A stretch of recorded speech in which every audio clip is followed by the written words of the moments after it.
Tutorial में chemistry से related multiple choice question देखेंगे जो कि रेलवेज और एसएससी एग्ज़ाम में पूछे जाते हैं। स्टार्ट करते हैं। The first metal used by man was, तो मानव द्वारा पहली ऐसी कौन सी धातु है जिसे उपयोग किया गया? तो सबसे पहली धातु उपयोग की गई वो थी तांबा, कॉपर। तो कॉपर को सबसे पहले मानव ने उपयोग किया। तांबे के सिक्के, तांबे के बर्तन। तो पहली धातु कौन सी थी? कॉपर। नेक्स्ट क्वेश्चन देखते हैं।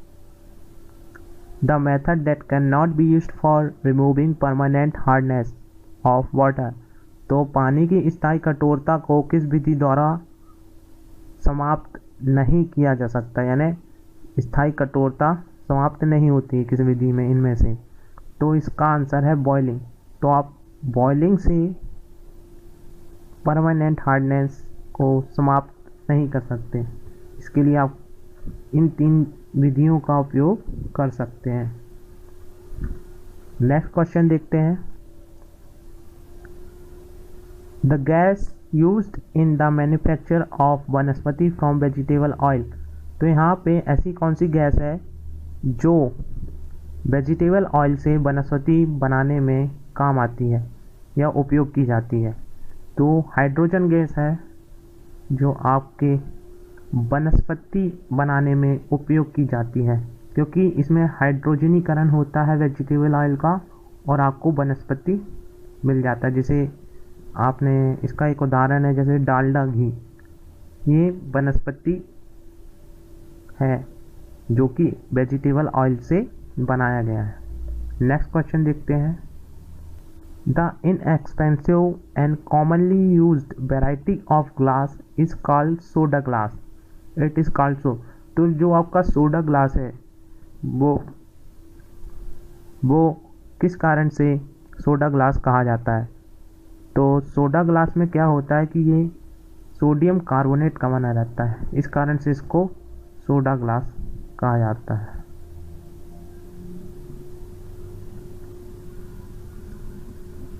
नेक्स्ट क्वेश्चन देखते हैं। The mass number of a nucleus is, जो आपका परमाणु द्रव्यमान किसी भी नाभिक का किसके बराबर होता है? तो इसमें जो आपका नंबर ऑफ प्रोटॉन और नंबर ऑफ न्यूट्रॉन है उसके योग के बराबर होता है। The sum of the number of proton and neutron present in the nucleus. Mass number यानी परमाणु भार, तो भार क्या होगा आपका? ज़्यादा होगा, तो ये एक सम होगा। तो किस किस का सम होगा?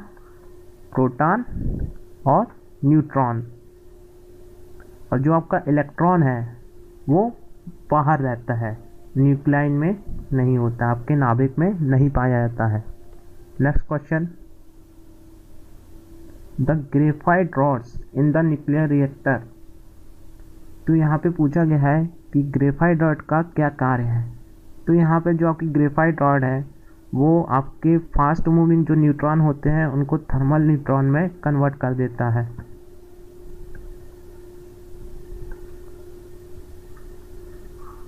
Next question.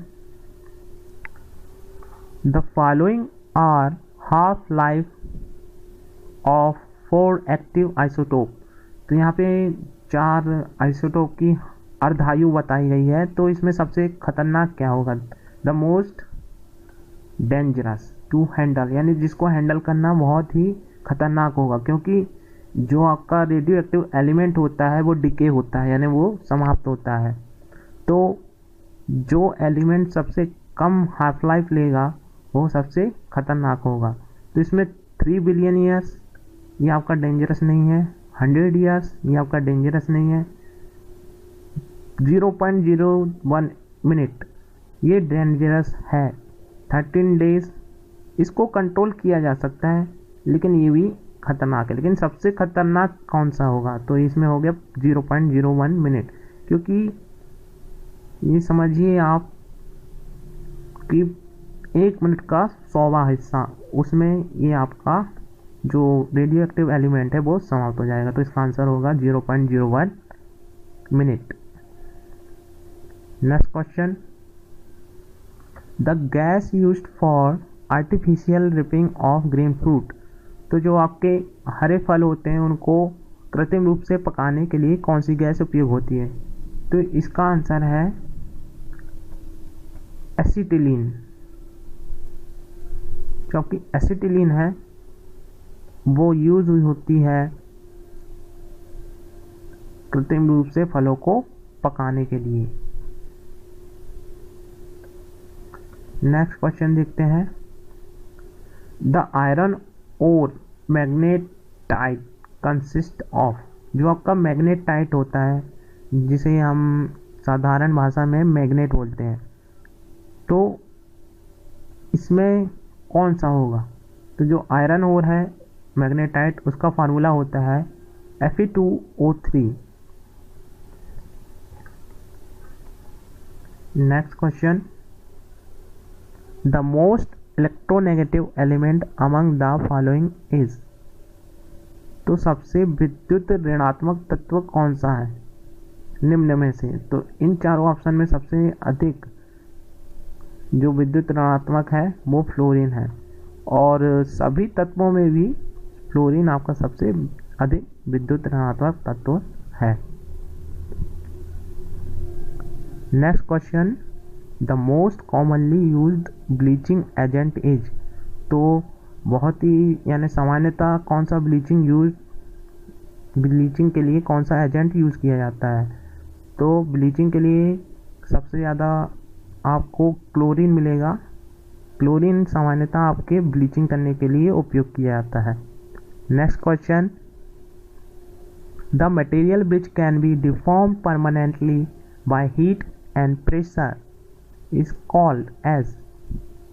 तो यहाँ पे जो आपका मटेरियल जो परमानेंटली डिफॉर्म हो जाता है हीट और प्रेशर के कारण, वह कहलाता है थर्मोप्रेट, केमिकल कंपाउंड और polymer.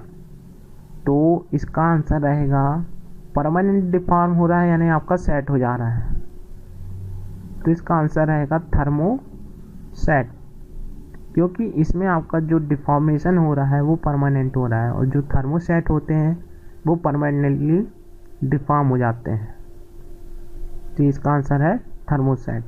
Next question, the main use of salt in the diet it's so. जो आप खाना लेते हैं या आहार लेते हैं उसमें नमक का या सॉल्ट का क्या उपयोग है? तो इसका आंसर है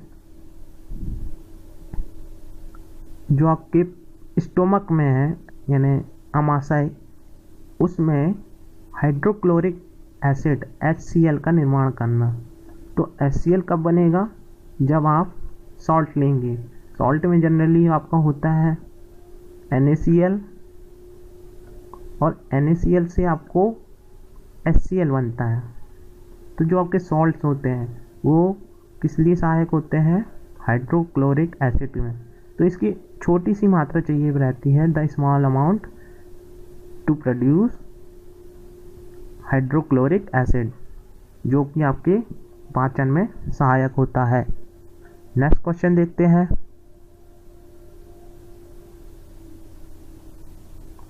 the monomer of polythene is.